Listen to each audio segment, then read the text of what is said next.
92 वर्ग सेंटीमीटर है, तो इसकी आपको त्रिज्या ज्ञात करना था। हमने R/L=4/7 दिया गया है आपको। उसके बाद शंकु का वक्रपृष्ठ 792 वर्ग सेंटीमीटर दिया गया है। तो हम क्या करेंगे, इसका फार्मूला लिखेंगे। इसका फार्मूला होता है πRL=792। जब रेशियो में वैल्यू गिवन रहे तो उसके साथ हमें एक वेरिएबल या कांस्टेंट का मल्टीप्लाई कर देते हैं। जैसे पाई की वैल्यू 22/7, R हो जाएगा 4x, L=7x = 792। 7 से 7 कैंसिल हो जाएगा, x का x में मल्टीप्लाई करेंगे, x² = 792/4 × 22। तो x² = 7, इसको हम 11 2 जा 22, 11 7 जा 77, 2 बचा, 11 2 जा 22, 2 से कट करेंगे, 2 तिहाई 6, 2 छंग 12, 4 9 36, x² = 9, x = 3। त्रिज्या आपको फाइंड करना है। त्रिज्या आ जाएगा 4x, मीन्स 4 × 3 मीन्स 12 सेंटीमीटर त्रिज्या। क्वेश्चन नंबर 13 आपको कह रहा है 24 सेंटीमीटर लंब ऊंचाई वाले एक लंब वृत्तीय शंकु का आयतन 616 घन सेंटीमीटर है, तो इसका वक्रपृष्ठ ज्ञात करना है। तो 24 सेंटीमीटर ऊंचाई मतलब h = 24 सेंटीमीटर। शंकु का आयतन 616 दिया गया है, शंकु का वक्रपृष्ठ ज्ञात करना है। तो हम क्या करेंगे, शंकु का आयतन 616 रख ली। इसका फार्मूला होता है 1/3 पाई R² h = 616। 1/3 पाई की वैल्यू 22/7, R² h की वैल्यू 24 = 616। कट कर देंगे, 3 8 जा 24, R² = 616 × 7/22 × 8, 11 2 जा 11 5 जा 55, 11 6 जा 8 7 56, R² = आ गया 7 × 7/2, मीन्स R² = 7/√2। R = कितना आ गया, 7/√2। R की वैल्यू आ गई। हमें फाइंड करना है L। अभी L फाइंड कर लेंगे तब जाके शंकु का वक्रपृष्ठ आएगा। तो L का फार्मूला क्या होता है, √R² + h²। इसकी वैल्यू पुट कर देंगे, 49/2 + h मतलब 24। 1 मिनट, इसमें शायद कुछ मिसप्रिंट है ये क्वेश्चन में। ठीक है, इसका कैलकुलेशन थोड़ा बहुत ट्रिपिकल थोड़ा सा हो गया है, ध्यान देंगे। R² = 49/2 आ गया, R = 7/√2 आ गया। तो L फार्मूला होता है R² + h²।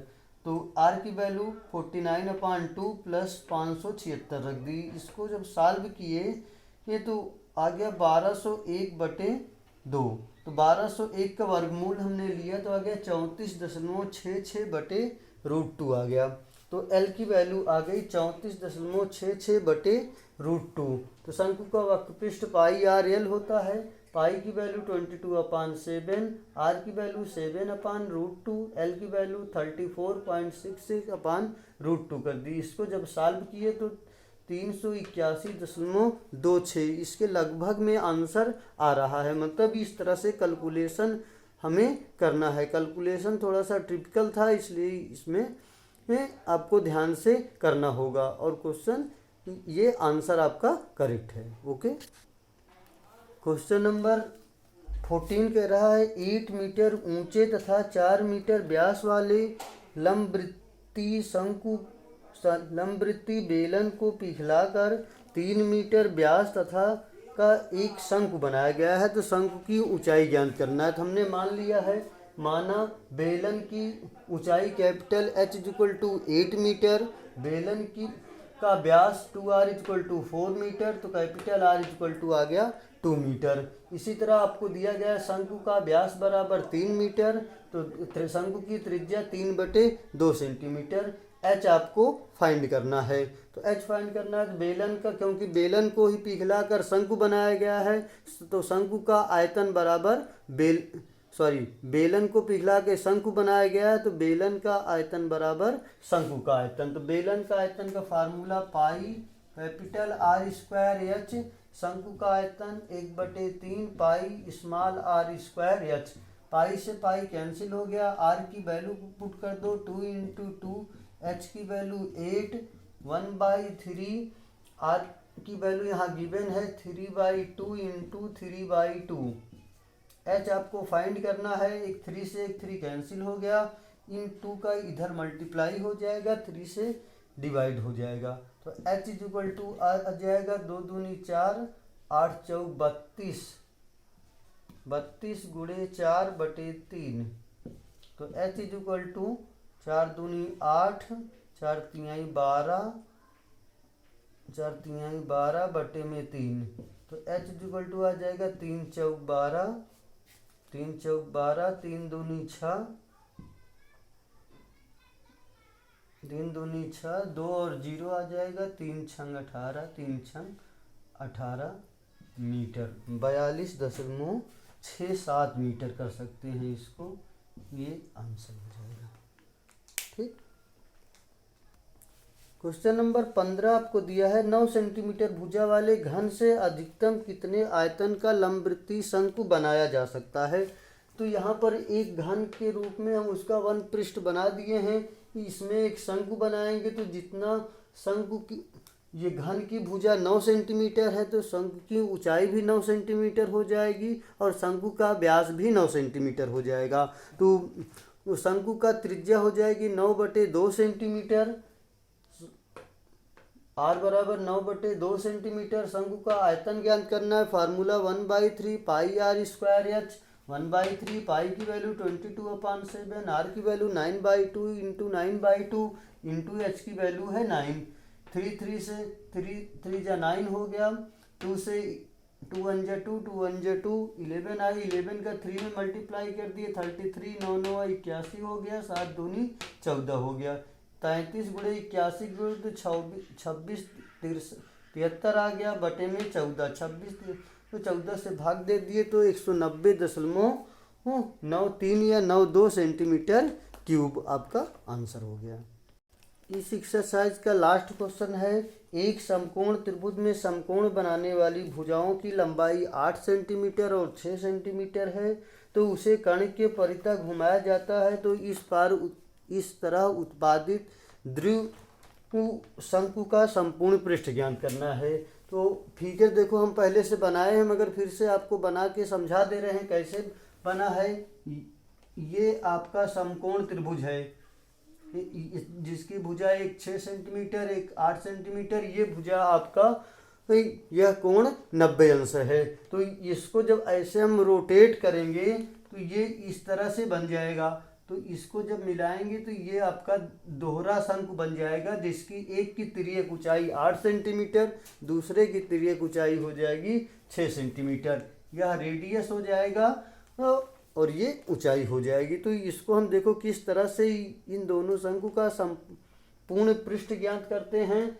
तो जैसा कि आपको फिगर में दिख रहा है, इसका नाम हमने बीच में O कर दिया, ABCD रख दिया, AB equal to 8 centimetre, BC equal to 6 centimetre. ये समकोण त्रिभुज है। तो समकोण त्रिभुज में क्या होता है, कर्ण equal to square root of लंब का स्क्वायर प्लस आधार का स्क्वायर। तो 8 8 64, 6 6 36 जोड़ दिए 100 आ गया, 100 का वर्गमूल आ गया 10 सेंटीमीटर, मतलब AC की लंबाई बराबर आ गई 10 सेंटीमीटर। हम इस दोनों शंकु की जो त्रिज्या लिए हैं वो त्रिज्या को r मान लेते हैं। तो एक त्रिभुज ABC बना है, तो इस त्रिभुज का हम क्षेत्रफल निकालेंगे। त्रिभुज ABC का क्षेत्रफल बराबर त्रिभुज ABC का क्षेत्रफल। अब हम त्रिभुज ABC का क्षेत्रफल दो फार्मूले से निकालेंगे। एक तो हो जाएगा 1/2 AB इंटू BC, दूसरा होगा 1/2 OB इंटू AC। दोनों में त्रिभुज का क्षेत्रफल 1/2 आधार गुणे ऊंचाई, अगर इसको आधार मानते हैं तो ऊंचाई r हो जाएगा, क्योंकि r की वैल्यू फाइंड करना है, इसलिए हम क्या किए हैं, इस तरह से सॉल्व किए। तो 1/2 से 1/2 कट कर दो, AB की वैल्यू है 8 इंटू 6 इक्वल टू OB की वैल्यू आपको r, AC की वैल्यू 10 फाइंड किए हैं। तो r equal to 48/10,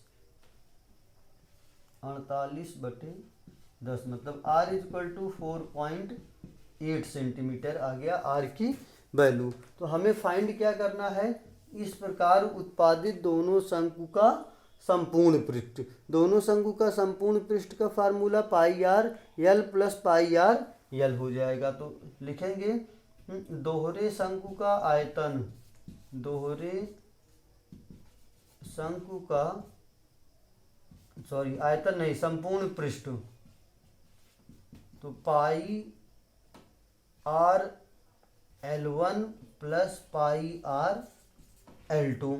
pi r common ले लेंगे तो L1 प्लस L2 आ जाएगा। पाई की वैल्यू 22/7, r की वैल्यू 4.8, L1 की वैल्यू है 8 प्लस 6। इसको सॉल्व करेंगे, 22 इंटू 4.8 इंटू 8 6 14 बटे में 7 दिया गया है, 7 दूनी 14, 22 गुणे 2 8 16, 2 चौक 8 1 9। अब इसका गुणा कर लेंगे, जो आंसर आएगा वो आंसर आपका करेक्ट है। यहाँ पर पाई की वैल्यू आंसर दो बुक में दिया गया है, पाई की वैल्यू नहीं रखा है, तो आप चाहो तो पाई की वैल्यू ना भी रख सकते, रख दिए हुए होगे तो भी कोई गलत नहीं होगा, इसलिए ध्यान रखना। हाँ, ये एक्सरसाइज आपका